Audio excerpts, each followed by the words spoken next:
Hey YouTube, Night of Awesome here with my next first impressions review. Actually, I guess this time it's final impressions because I've just finished, I just finished the game. Let's dive into Condemned Criminal Origins. The first thing that I'm going to talk about is gameplay. I had a few problems with this. The first being the combat system was shoddy at best. And, maybe that's because I just suck, but I had a really hard time with blocking, especially when facing the, I'm not really sure what name the enemies had, but they had the two swords. I couldn't block them at all. I could only block their basic attacks, but once I started getting hit, I was screwed. And just in normal combat, the blocking hit was so slow that you missed once and you're basically screwed because if you'd miss with a block and you got hit, you would flinch, giving them time to attack you again. And their attacks were so sporadic.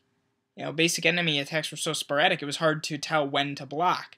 For instance, I would come up and I would hit a guy, and then all of a sudden he turns around with a new attack that I didn't see coming, and I didn't have time to block, and I'm losing health.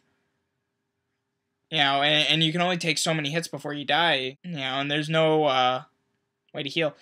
And I suppose that the bad combat kind of adds to the horror of it, but at the same time it also adds to the frustration to the player.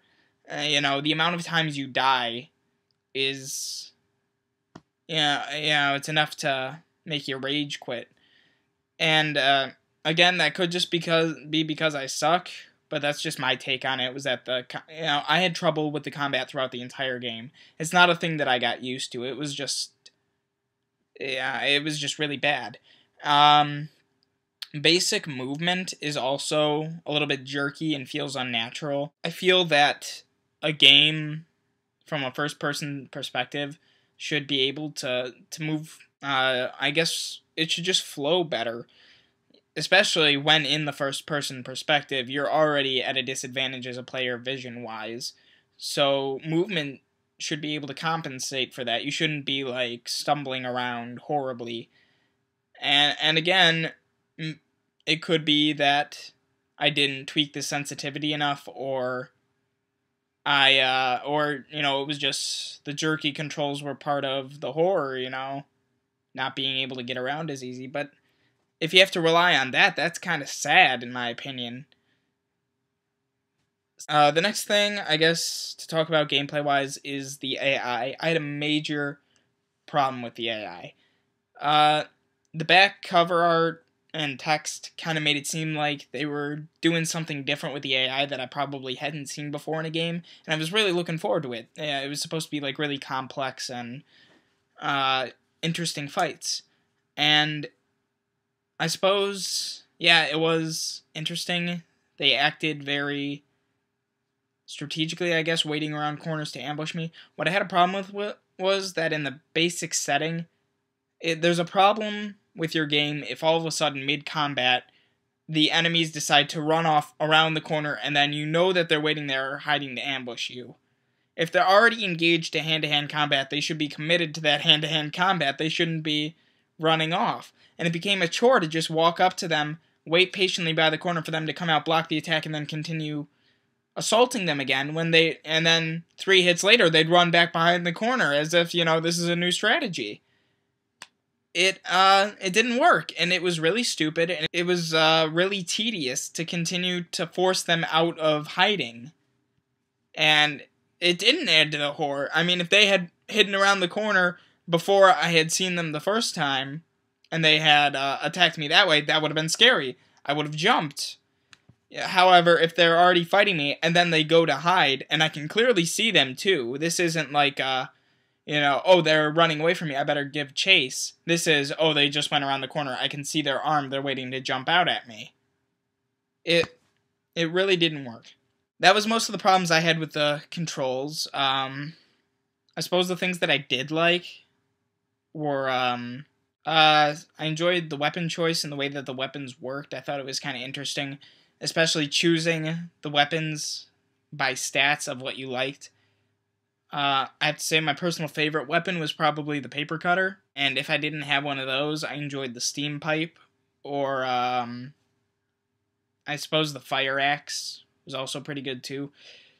So yeah, it was really interesting to judge weapons on stats like that mid game, and then you have to plan later on, like, okay, do I want to keep the fire axe, or do I want to pick up this gun with only 3 bullets in it?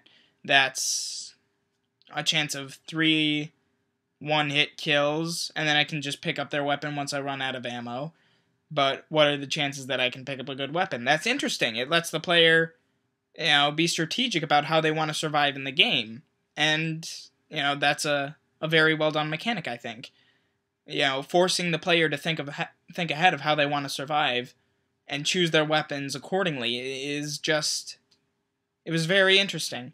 I especially liked it at the end when you had a choice between a 2x4 that was on fire, which would provide light because you were outside at night with no flashlight, or you could pick up a gun. Or you also had options of the sticks carried by the... Honestly, again, I don't know what to call them. They're like nightmare swordsmen. That's what I'm calling them from now on. So you could either pick up their sticks, it's what they were called. You could pick up the flaming 2x4, or you could pick up a gun. And I often switched between the guns and the 2x4 for light, and also, to take out enemies. Mostly when I had a gun, it was at full ammo, which proved very helpful. So it wasn't like just picking up a handgun with only 3 bullets in it, and then thinking, is the 3 bullets worth it, or do I want the light? It was, okay, I can see decent enough where I can still move around, and now I've got a submachine gun with 20 bullets in it. That'll last me a while until I can pick up another flaming 2x4, or get to my next gun. So I enjoyed that. So now I'm going to talk about graphics. The game still looks very good, and it uses claustrophobic areas and graphics to its advantage, creating a very, very well done atmospheric horror setting. The one thing that I'll say about the game is that while the controls can be really bad, atmosphere is done beautifully. The setting was just terrifying. Quick tangent back to the AI. Using the setting, and also the AI actually had the ability to be sneaky at times. When they weren't directly in front of you, they could be silent, and that offers them the ability to sneak up behind you and start attacking. And I cannot tell you how many times I've jumped when all of a sudden I'm getting attacked out of nowhere. So, the AI was very smart in that regard, in the fact that it can sneak up on you. And it causes the player to be paranoid as they're walking around in these claustrophobic areas, because they have to constantly turn around, being vigilant for new enemies coming out of nowhere. That was well done in that regard, creating a tense setting.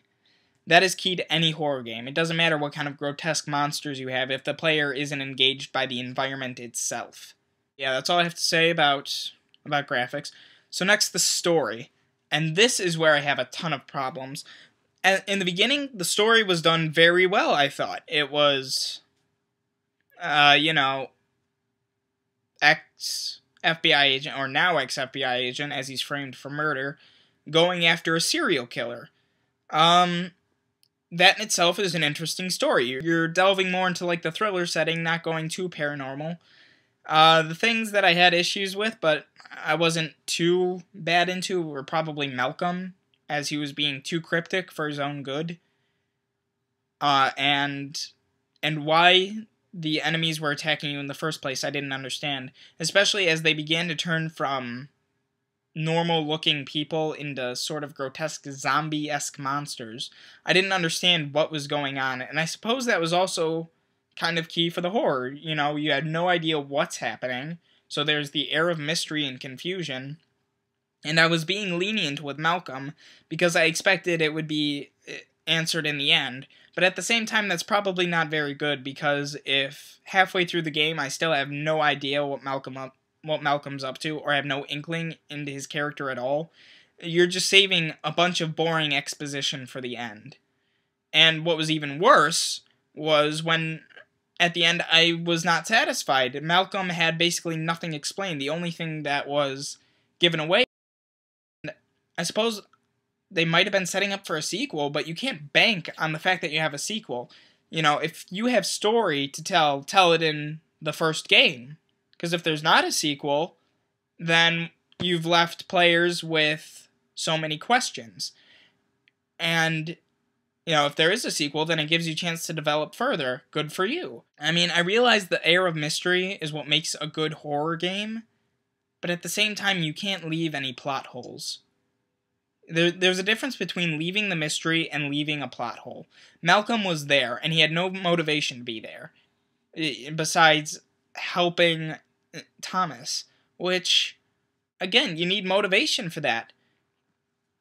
I didn't understand it, and it really bugged me in the end.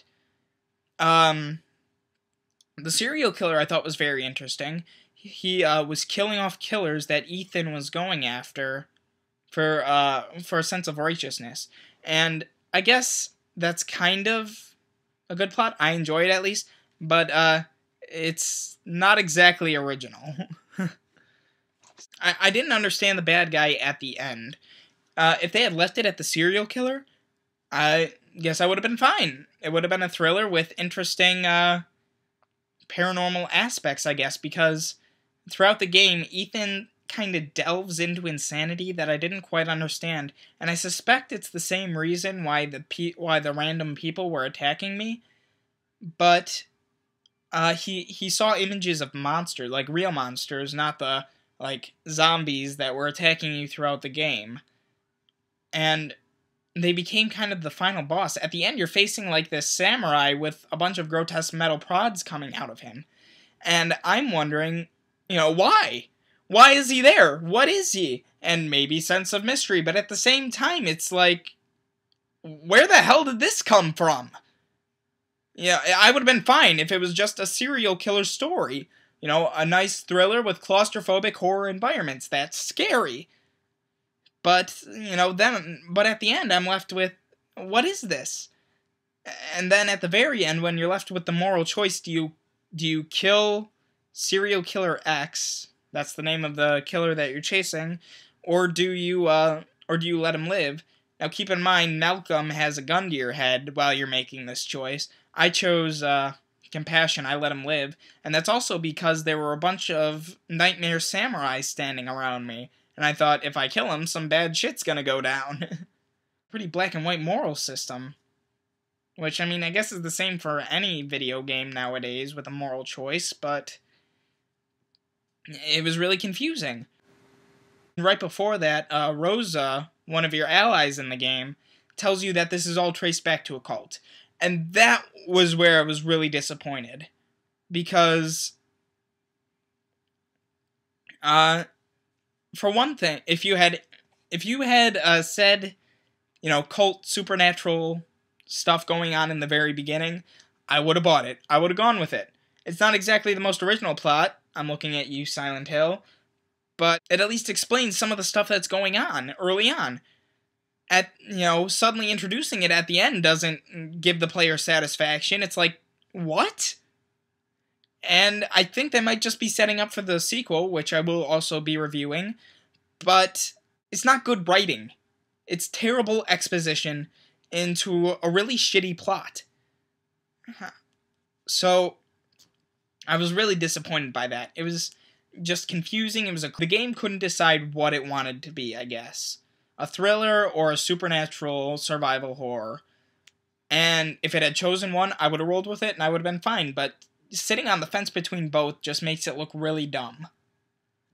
So, I guess I'll recommend the game because it is in fact scary. So if you're looking for a decent scare, play the game. But if you're looking for a good story, Condemned is not the place to find it.